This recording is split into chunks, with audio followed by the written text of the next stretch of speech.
What happens when a train conductor decides to humiliate a passenger he thinks doesn't belong in first class, only to discover she holds federal authority over his entire industry?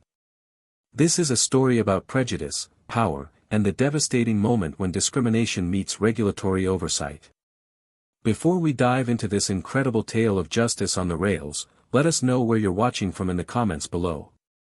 If you believe that abuse of power always gets derailed in the end, make sure to hit that like button, share this video, and subscribe for more powerful stories that expose the truth. The gleaming silver bullet of the Northeast Express cut through the Massachusetts countryside at 180 miles per hour, its aerodynamic nose slicing through the crisp October air with the precision of a surgeon's scalpel. Inside the first-class car, passengers settled into leather seats that cost more than many people's monthly rent, sipping complimentary champagne while autumn foliage blurred past the panoramic windows like an impressionist painting in motion. Dr. Patricia Santos adjusted her reading glasses and returned her attention to the thick manila folder spread across her tray table. At 41, she carried herself with the quiet authority of someone who had spent 2 decades ensuring that America's transportation infrastructure met the highest standards of safety and efficiency. Her dark hair was pulled back in a practical bun, and her charcoal business suit spoke of professionalism rather than wealth. Patricia was a senior inspector with the Federal Railroad Administration, one of the most powerful regulatory agencies in the Department of Transportation. Her job was to conduct surprise inspections of rail operations, investigate safety violations, and ensure that companies like Northeast Rail Corp complied with the complex web of federal regulations that governed high-speed passenger service. She had the authority to shut down entire rail lines with a single report, and her investigations had resulted in millions of dollars in fines and safety improvements throughout the industry. This morning's journey from Boston to New York was both business and cover. Patricia was traveling to meet with investigators about serious safety violations that had been reported at Northeast Rail's maintenance facilities. Anonymous whistleblowers had provided evidence of falsified inspection records, deferred maintenance on critical safety systems, and pressure on workers to ignore potential hazards in order to keep trains running on schedule. The evidence was damning enough to warrant a full federal investigation that could result in criminal charges against company executives and the revocation of Northeast Rail's operating license. Patricia's role was to coordinate with federal prosecutors and provide the technical expertise necessary to build an airtight case against one of the country's largest passenger rail operators. Her first-class ticket wasn't a luxury but a necessity. Federal inspectors were required to travel in passenger accommodations when conducting surveillance operations, and the premium seating provided privacy for reviewing classified safety reports and maintaining secure communications with other investigators. The briefcase at her feet contained evidence that could destroy Northeast Rail's reputation and cost the company hundreds of millions of dollars in penalties and lost revenue. What Patricia didn't anticipate was that her biggest challenge during this trip wouldn't come from corporate executives or their high-powered attorneys. It would come from a train conductor whose prejudices and petty authority would set him on a collision course with the very person who held his career in her hands. Marcus Thompson had been a conductor for Northeast Rail for 15 years, working his way up from platform attendant to senior crew member on the company's flagship high-speed service. At 48, he took considerable pride in his position of authority within the train's hierarchy, viewing himself as the guardian of order and propriety in the premium passenger accommodations. Thompson's worldview was shaped by rigid assumptions about who belonged in first class and who didn't. In his mind, the expensive seats were reserved for business executives, wealthy retirees, and other passengers whose appearance and demeanor matched his expectations of affluence and status. When he encountered passengers who didn't fit his preconceived notions, he appointed himself as an unofficial enforcer of social boundaries. His prejudices had been reinforced over the years by company policies that encouraged crew members to be vigilant about ticket fraud and unauthorized upgrades. Thompson had interpreted these guidelines as license to scrutinize passengers who didn't meet his personal standards of what first-class travelers should look like, and his supervisors had generally supported his aggressive approach to maintaining order in the premium cars. As Thompson made his way through the first-class car checking tickets and offering beverage service, his attention was immediately drawn to Patricia Santos. Her simple business attire, lack of expensive jewelry, and intense focus on paperwork rather than the luxury amenities triggered his suspicion. In his experience, legitimate first-class passengers were either ostentatiously wealthy or obviously important business travelers who projected an aura of corporate success. Patricia's quiet professionalism and understated appearance registered in Thompson's biased assessment as inconsistent with someone who could afford premium rail travel. The fact that she was a middle-aged Latina woman working with what appeared to be government documents only reinforced his assumption that she was somehow out of place in the first-class environment. Thompson approached Patricia's seat with the predatory confidence of someone who believed he had identified a problem that needed to be addressed. His 15 years of experience had taught him to trust his instincts about passengers who didn't belong, and everything about Patricia Santos set off alarm bells in his prejudiced mind. "Excuse me, ma'am," Thompson said, his voice carrying the officious tone that he used when asserting his authority over passengers. "I need to see your ticket and a valid form of identification." Patricia looked up from her documents with mild curiosity rather than concern. She had dealt with transportation personnel throughout her career and understood that ticket checks were routine procedure on high-speed rail services. She reached into her briefcase and produced her first-class ticket along with her driver's license. Thompson examined the documents with exaggerated thoroughness, spending far more time than necessary reviewing information that was clearly in order. He held Patricia's license up to the light as if checking for counterfeits, and compared her appearance to the photograph multiple times with theatrical skepticism. "Dr. Patricia Santos," Thompson read aloud, emphasizing her title with what sounded like mockery rather than respect. "And what kind of doctor are you, exactly?" The question was inappropriate and intrusive, well beyond the scope of a routine ticket inspection. Patricia recognized that she was dealing with someone who was fishing for reasons to challenge her presence in first class rather than conducting legitimate verification procedures. "The kind that prefers to work in peace," Patricia replied calmly, extending her hand to retrieve her documents. "Is there a problem with my ticket?" Thompson ignored her outstretched hand and continued his intimidating examination of her identification. He could see that both documents were legitimate, but his prejudices demanded that he find some justification for his suspicions about her presence in the premium car. "Well, Dr. Santos," Thompson said, his tone becoming increasingly confrontational, "we've had some issues recently with people using fraudulent credentials to access first-class services they haven't paid for. I'm sure you understand our need to be thorough." The implication was as clear as it was insulting. Thompson was suggesting that Patricia was some kind of con artist who had somehow obtained false documentation to gain access to premium rail service. His accusation was based entirely on his prejudicial assumptions about her appearance and ethnicity rather than any actual evidence of wrongdoing. Patricia felt the familiar tightness in her chest that came with encountering institutional prejudice, but her professional training had taught her to remain calm and analytical when faced with discrimination. She was no stranger to men in uniforms who questioned her authority and credentials based on their biased expectations of what powerful women should look like. "Mr. Thompson," Patricia said, reading his name tag while keeping her voice level and professional, "I've provided you with valid identification and a legitimate ticket. Unless you have specific concerns about these documents, I'd appreciate having them returned so I can continue my work." Thompson's jaw tightened at Patricia's calm assertion of her rights. He had expected her to become flustered or defensive, providing him with additional justification for his aggressive questioning. Her composed professionalism only served to irritate him further, as it challenged his assumption that she was some kind of imposter who could be easily intimidated. Other passengers in the first-class car were beginning to notice the confrontation, their conversations faltering as they observed the conductor's hostile treatment of the well-dressed woman with the briefcase full of official-looking documents.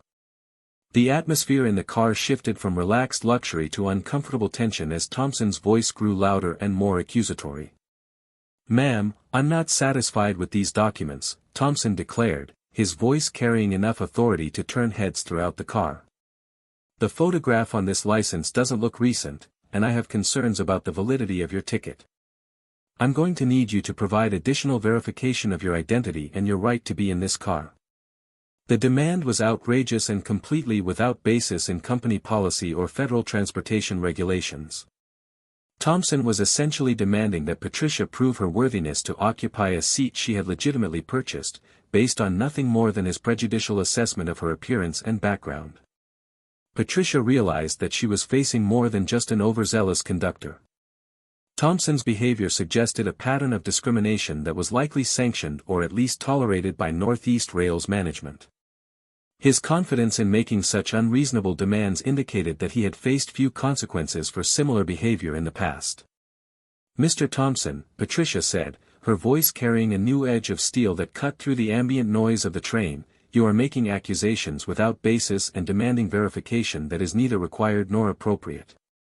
I suggest you return my documents and move along with your duties." Thompson's face flushed with anger at what he perceived as a challenge to his authority. In his mind, Patricia's refusal to submit to his unreasonable demands was proof that she was hiding something. Her professional composure and obvious education only made him more determined to put her in what he believed was her proper place. "Lady, I don't think you understand who's in charge here," Thompson said, his voice rising to a level that commanded the attention of every passenger in the car. "I am the conductor on this train, and I have the authority to remove passengers who cannot provide adequate verification of their right to be here." The threat was explicit and legally questionable. Thompson was claiming authority that exceeded his actual powers while making it clear that he intended to escalate the situation rather than resolve it professionally. His behavior had crossed the line from poor customer service to potential civil rights violations. Patricia looked around the car, noting the mixture of fascination and discomfort on the faces of the other passengers. Some appeared sympathetic to her situation, while others seemed to be waiting for the drama to unfold.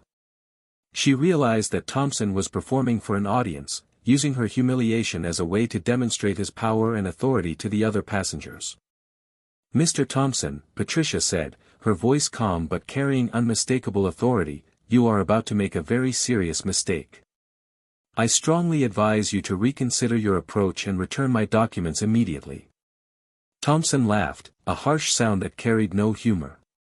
He had heard similar warnings from passengers before, usually followed by empty threats about complaints to management or negative reviews online.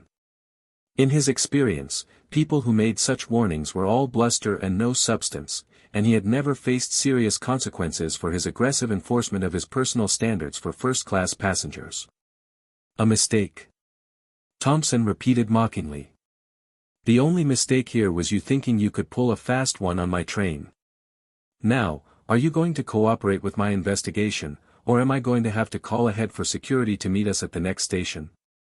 The ultimatum was designed to force Patricia into submission through fear and intimidation. Thompson was betting that she would rather endure his harassment than face the public humiliation of being removed from the train by security personnel. It was a calculated cruelty that had probably worked on previous victims. Patricia studied Thompson's face, noting the combination of arrogance and prejudice that had driven him to this moment of confrontation. She could see that he was completely committed to his course of action, convinced that his authority as a conductor gave him the right to humiliate passengers who didn't meet his personal standards. "Mr. Thompson," Patricia said quietly, "you have approximately 30 seconds to return my documents and apologize for this unprofessional behavior. If you choose not to do so, you will be making a decision that will end your career with Northeast Rail and potentially result in federal criminal charges." The specificity of her warning caught Thompson off guard for a moment, but his pride and prejudices quickly reasserted themselves. He had been making similar threats to passengers for years, and none of them had ever materialized into serious consequences. In his mind, Patricia was just another passenger trying to intimidate him with legal-sounding language. "Federal charges?" Thompson scoffed. "For doing my job and maintaining security on this train? I don't think so, lady. You're the one who's going to be in trouble when security finds out what kind of scam you're running." With that, Thompson made the decision that would destroy his career and expose Northeast Rail to massive federal liability. He deliberately tore Patricia's driver's license in half, dropping the pieces onto her tray table with theatrical contempt. "There," he said with satisfaction. "Problem solved. Now you can explain to the authorities why you don't have proper identification." The sound of tearing plastic seemed to echo through the suddenly silent first-class car. Every passenger was now openly staring at the confrontation, their faces reflecting shock and discomfort at the conductor's outrageous behavior. Thompson stood over Patricia with a triumphant smirk, convinced that he had successfully demonstrated his authority and resolved the situation to his satisfaction. But as he turned to walk away, Patricia's voice stopped him in his tracks. "Mr. Thompson," she said, her tone calm and measured despite the violence that had just been done to her property. "You have just made the single greatest mistake of your professional life." Patricia reached into her briefcase with deliberate slowness, her movements precise and controlled. She withdrew a leather credential case that bore the official seal of the United States Department of Transportation, opening it to reveal a gold badge and identification card that immediately changed the atmosphere in the entire car. "Dr. Patricia Santos," she announced, her voice carrying the full weight of federal authority. "Senior Inspector, Federal Railroad Administration. Mr. Thompson, you have just destroyed federal identification in the commission of what appears to be a civil rights violation, and you have done so while interfering with a federal inspector engaged in official duties." The effect of her words was immediate and catastrophic. Thompson's triumphant expression crumbled into shock and dawning horror as he realized the magnitude of his error.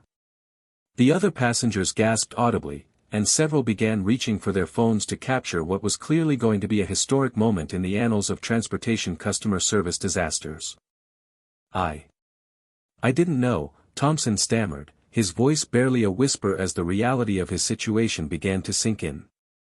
"You weren't supposed to know," Patricia replied, her tone now carrying the cold precision of a federal investigator building a case.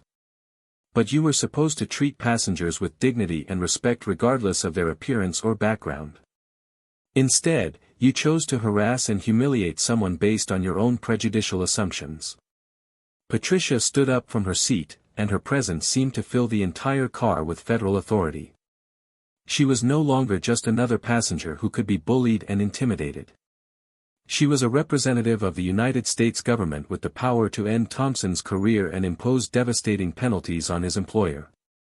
"Mr. Thompson," Patricia continued, "under Title 49 of the United States Code, interference with federal railroad inspectors in the performance of their duties is a federal crime punishable by up to 5 years in prison and substantial fines.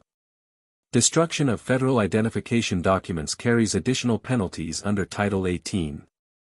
You are currently facing the possibility of federal prosecution that could result in a lengthy prison sentence." Thompson's legs seemed to give out beneath him, and he grabbed onto a nearby seat for support. His 15-year career with Northeast Rail, his pension, his benefits, his entire professional identity had just been destroyed by his own prejudices and cruelty. The woman he had targeted for harassment was not some imposter or con artist, but a federal official with the power to destroy both his life and his employer's business. Furthermore, Patricia said, addressing not just Thompson but the entire car, "This incident will be reported to Northeast Rail Management, the Department of Transportation Inspector General, and the Civil Rights Division of the Department of Justice.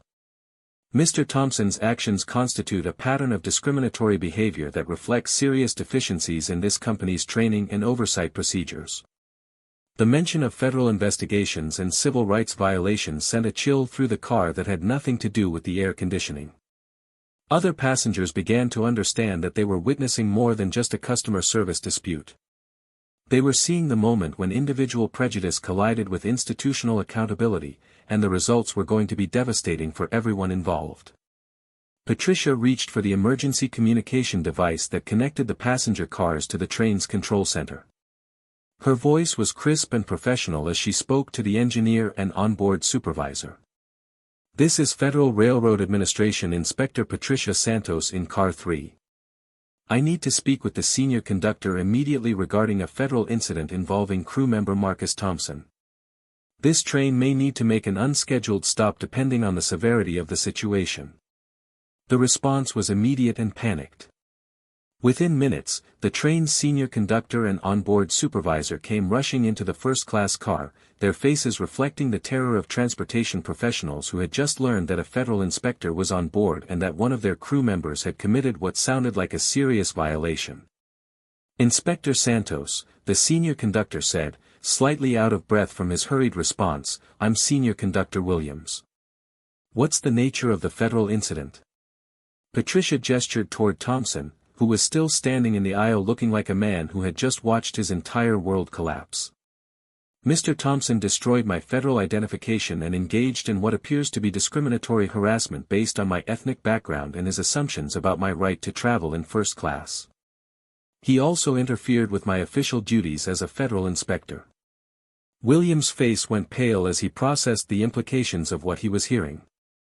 A discrimination complaint against a crew member was bad enough, but interference with a federal inspector conducting official business was the kind of incident that could result in criminal charges and massive regulatory penalties.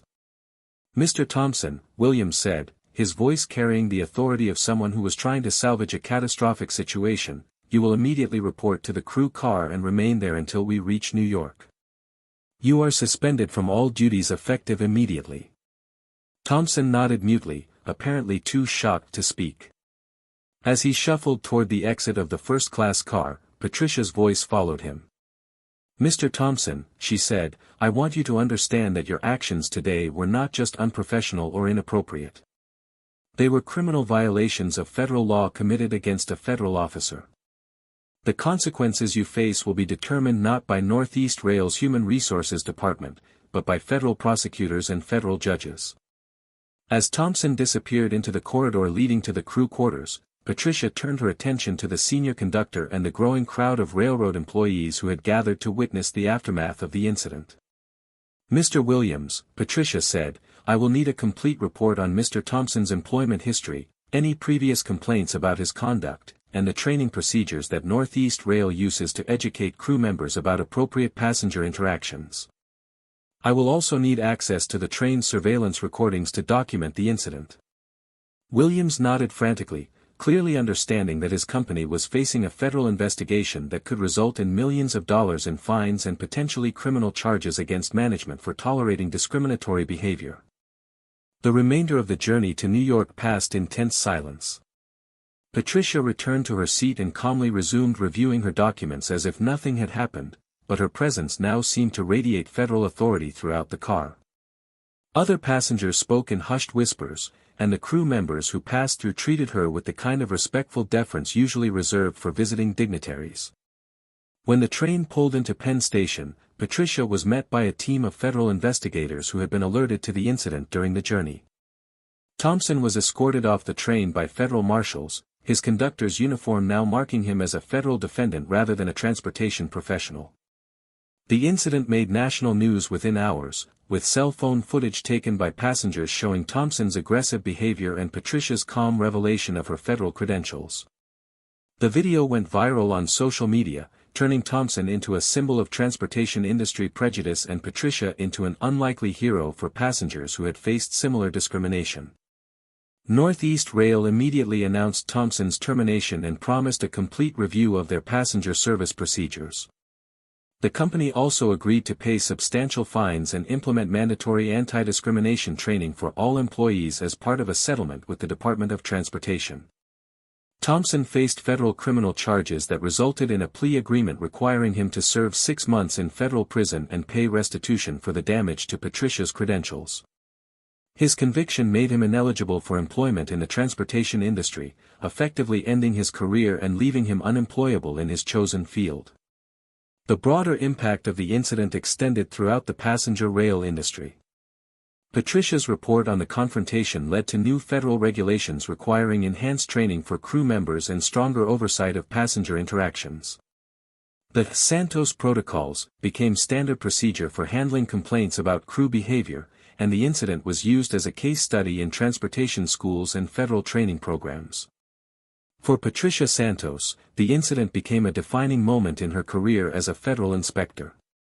Her professional handling of Thompson's harassment and her methodical documentation of his violations demonstrated the importance of maintaining composure and following proper procedures even when facing personal attacks.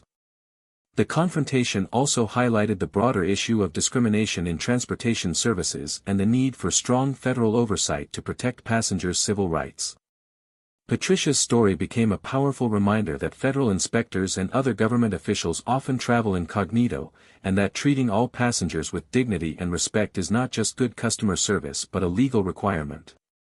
Thompson's downfall served as a cautionary tale for transportation employees throughout the industry.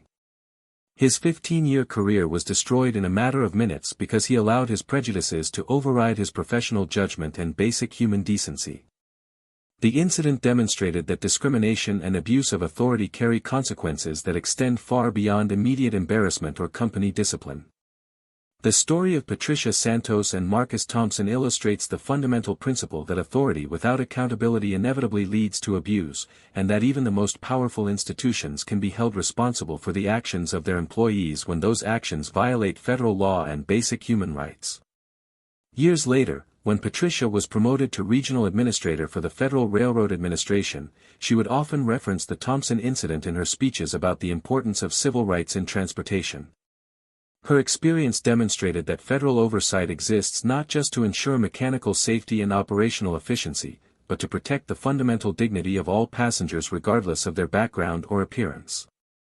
The case became a landmark example of how individual acts of discrimination can expose systemic problems within large organizations and lead to industry-wide reforms that benefit millions of passengers. Thompson's moment of prejudiced aggression had unintended consequences that extended far beyond his own career destruction, ultimately making train travel safer and more equitable for everyone. What do you think about Inspector Santos's handling of this discriminatory treatment? Let us know in the comments below. And if you believe that abuse of power always gets derailed in the end, make sure to like this video, share it with others who need to hear this story, and subscribe to our channel for more real-life dramas that expose the truth about power, prejudice, and the consequences of our choices.